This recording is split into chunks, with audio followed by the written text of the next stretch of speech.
Joining me now for reaction is Representative Trey Gowdy. He's the chairman of the House Oversight Committee, a committee I used to chair. He's on the Intelligence Committee. He's on the Judiciary Committee. He's on the Ethics Committee. And rumor has it he's actually the chairman of the 4-H club there at Capitol Hill.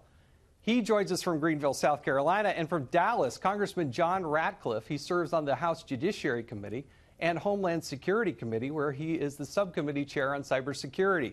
He's a former United States prosecutor. Gentlemen, happy holidays, Merry Christmas, Happy New Year, and thank you so much for joining us. Congressman Gowdy, I want to start with you because I've actually been in your seat. I've dealt with the Department of Justice when they're not responsive, but how bad is the situation? What are the documents that you need, particularly in the Intel Committee, in order to get the job done that you want to get done? Well, Happy New Year to you, Jason, and you too, Johnny. Jason, as you know, investigations are only as good as your access to documents and witnesses. In this case, we need what are called 302s. When the FBI interviews someone, a 302, that is the name of the form that is generated. We also need what's called 1023s, which is another summary of an interaction between an FBI agent and a source. So we need all of that so we can then prepare to interview, whether it's former General Counsel Baker, whether it is Peter Strzok, whether it's Lisa Page. We need to interview everyone who may have access to information, and we need access to all the documents. And frankly, Jason, we've been waiting a long time for it. As you know, I used to work for the Department of Justice, as did Johnny. If I have a bias at all, it is towards them. They need to produce the witnesses and the information. This has taken longer than it should and longer than it needs to.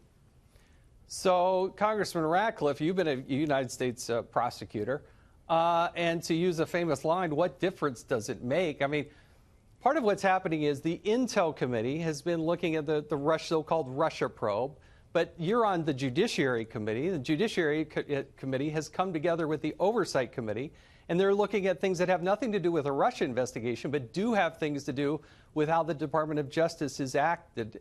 Now, you were in the room, and you and Trey Gowdy were the two that got to actually interview Mr. McCabe. How did that go? Was he forthright? And who do you need to interview next? Well, Jason, good to be with you. Chairman Gowdy, always a pleasure. Listen, the reason that we had the Deputy Director Andrew McCabe in the room really related to the prior testimony of former Director James Comey.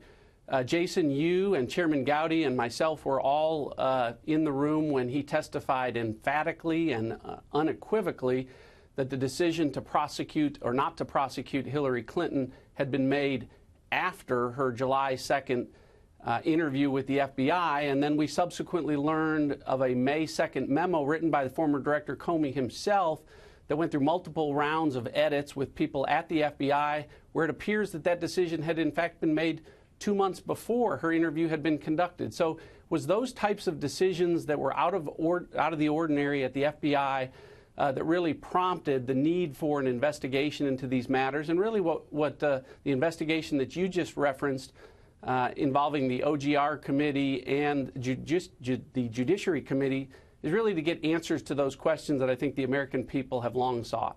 So now that you've heard that testimony, Congressman Ratcliffe, who do you need to interview next? Who are you going to bring in to do those transcribed interviews?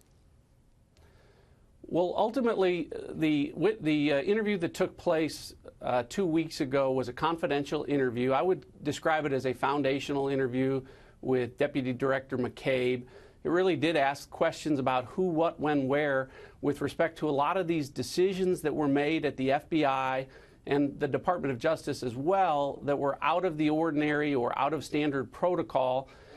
And so really he was able to provide us with a number of answers that will be helpful in identifying the people that we need to talk to.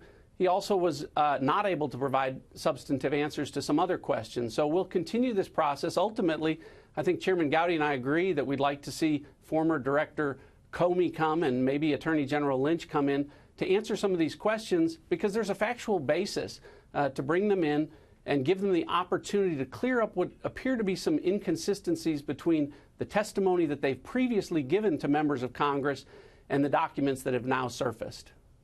You know, Congressman Gowdy, one of the things that strikes me about what's happened with the Department of Justice and specifically the FBI is so many abnormalities, things would never, ever happen in any other situation. But you've both been prosecutors.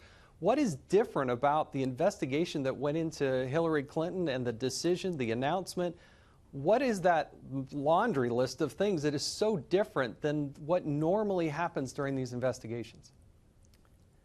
Well, Jason, let's say at the outset that difficult facts make for difficult conclusions. And 2016 was a really difficult year for the FBI, and part of that was because of decisions they made, and part of it was because of they're trying to conduct an investigation in the throes of a presidential race. But the short answer to your question is, what was different about the investigation into Secretary Clinton? The answer is almost everything.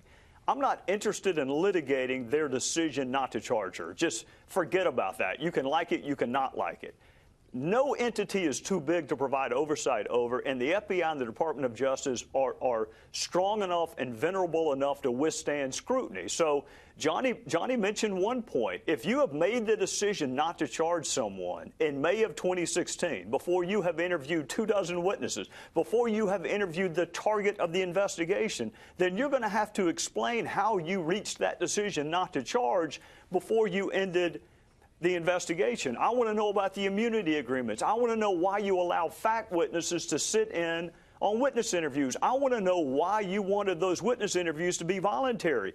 You know, Johnny and every other really good prosecutor knows that you use the grand jury to interview witnesses. You don't let the witness set the ground rules and say, well, I'm going to have these friends and family in the room and we're going to take a break at this time. That's not the way it's done for anyone else in this country. So I want to ask the FBI, did you do things differently in her investigation? And quite frankly, Jason, we already know the answer. The answer is yes. So then we're going to ask, why did you do it differently in her case? And again, I think the Bureau and the Department of Justice are big enough to withstand those questions. Real quickly to both of you, maybe starting with Congressman Ratcliffe, the integrity of the Department of Justice and the FBI is under attack. What do we need to do to turn that around? What needs to happen internally there to get the confidence of the American people back? Well, you know, I think part of the problem that we've been looking at here and the people that have created the issues, as Chairman Gowdy has said, it's been a bad 18 months for the Department of Justice and the FBI.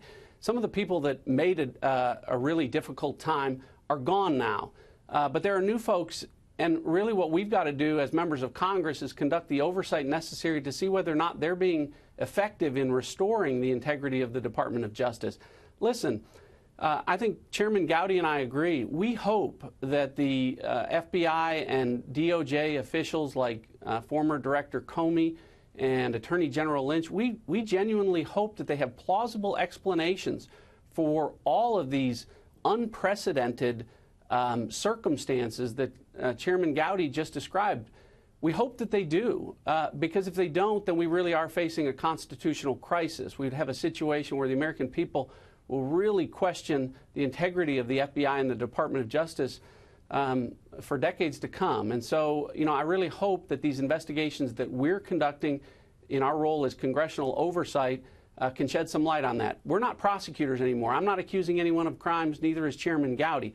But we have an oversight role on behalf of the American people as their elected representatives, and that's what all of these investigations at the congressional level are really about. No, this country is different because we are self-critical. We do look under the hood and see what's going on. We speak truth to power.